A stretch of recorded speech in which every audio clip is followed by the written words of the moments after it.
Before the city of Oshofé woke each morning, the rose gently over the rolling, spilling golden light across the roofs, like blessings for those who slept beneath real ceilings. But under the pedestrian bridge of Aroa, where shadows never fully lifted, lay 𝐬𝐮𝐬𝐫𝐞, the man the world forgot. He woke up shivering as the Harmattan wind blew across his skin. His face was hidden behind a beard that had long lost its shape. His clothes were as tired as his spirit, torn, dusty, and carrying the scent of nights spent battling cold air. When he sat up, the bridge sighed as cars drove overhead, dust drifting down like tired rain. Above him, the morning sunrise painted the sky in orange, but it barely touched him. The beams stopped just a few feet away, as if even the sun respected the boundary of his suffering. "Another day," Tunda murmured, staring at the brilliant light he could not feel. "God, just give me one reason not to give up today." He didn't know that the entire universe, sky, wind, hills, sun, moon, already conspired on his behalf. He just needed to make it to the moment where destiny would reach out and place a future in his hands. By midday, Oshofé was awake, noisy, chaotic, and hot. The sun burned angrily from above, casting short shadows that hurried behind the feet of busy people. Tunde walked slowly toward 𝐬𝐻𝐫𝐞, where the smell of pepper soup mixed with dust and sweat. It was the only place he felt vaguely human. 𝐬𝐻𝐫𝐞 always gave him scraps. "Tunde," she called, battling smoke rising from her cooking pot. "You look weak like you fight lion last night." He smiled faintly.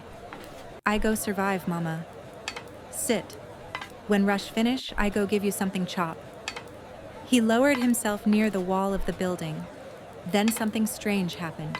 A gust of wind blew across the street, stronger than usual, swirling dust, flipping wrappers, rustling leaves. Among the things dancing in the wind was a crumpled piece of paper. It flew past his foot.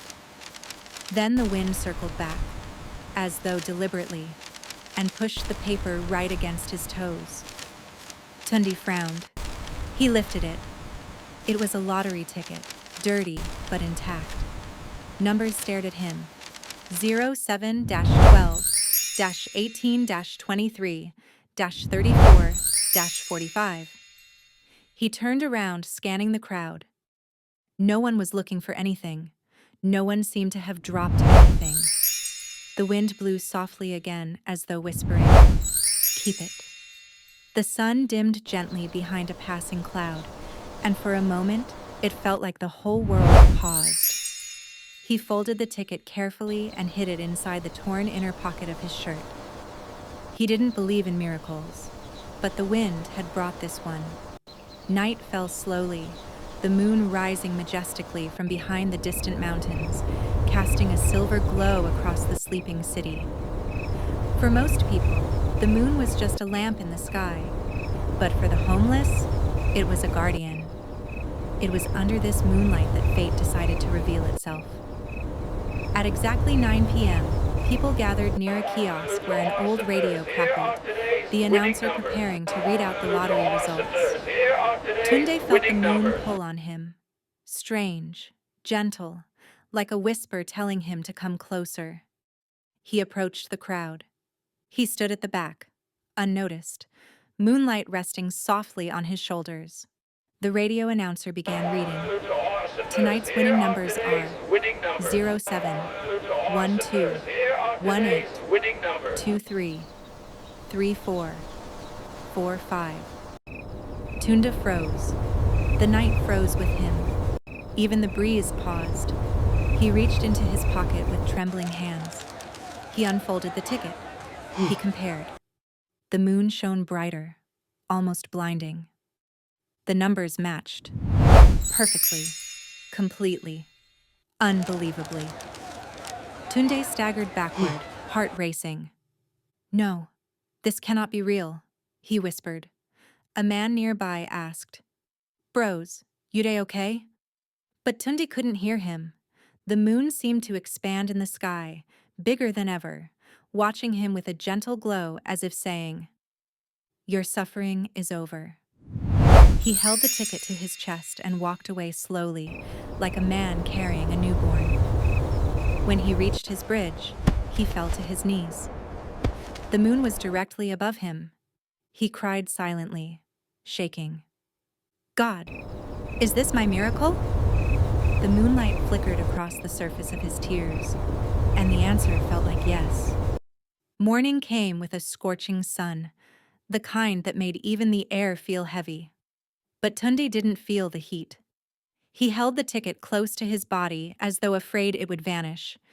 He needed to confirm if it was real. The lottery office was far, deep within 𝐬𝐿K&x. He had no money, only legs, only hope. He started walking, through dusty roads, past hills that rolled gently like sleeping giants, past a lake shimmering blue under sunlight. Sometimes he stopped to drink from public taps. Sometimes he walked through the shade of giant trees. The sun burned his back. Sweat soaked his shirt. His slippers wore down to nothing. But his spirit was ahead of him, pulling him forward. Hours passed. By noon, the sky blazed white-hot. By 1 p.m., he saw it. The lottery headquarters, tall, glassy, shining under the sun like a mountain of hope. He approached slowly. The guards frowned at him. He looked like a beggar, Sir, I need to but there was something fierce in his eyes. "I get Sir, I ticket," need to calm he down said and show me your simply. ticket. Please, you have to "I think leave. say I I want. win." Sir, I need to They calm down and hesitated, show me your ticket. then allowed I him believe in. there's been a For significant the first misunderstanding. time I in need to many speak with your years, supervisor. he walked into I a believe there's building been a where cold significant air greeted misunderstanding. his I need to face. speak with your supervisor. The sun-stung man finally felt relief. Inside the verification office, the air hummed with quiet efficiency. A woman with glasses, Mrs. Dada, sat I behind believe a there's been a desk with significant glowing misunderstanding. screens. I need to speak with your She eyed supervisor. him with a mix of I believe there's suspicion been a and significant curiosity. misunderstanding. I need to speak "Yes, with your sir. supervisor. You want a verified ticket?" "Yes, Ma." He handed it over. She placed it under a scanner. The machine beeped. Lights flickered. Her eyebrows rose. She typed something. The screen flashed. Then she gasped. "Oh my goodness." She turned to Tunde slowly, as if seeing him for the first time. "Sir, do you know what this means?" He shook his head. "This ticket is valid." His heart skipped. "And it is the winning ticket." He closed his eyes, tears slipping out. She swallowed hard before continuing. "The jackpot is 980 million naira." Everything went dark. Tunde fainted. When he came to, he lay on a couch. A fan whirred above him softly.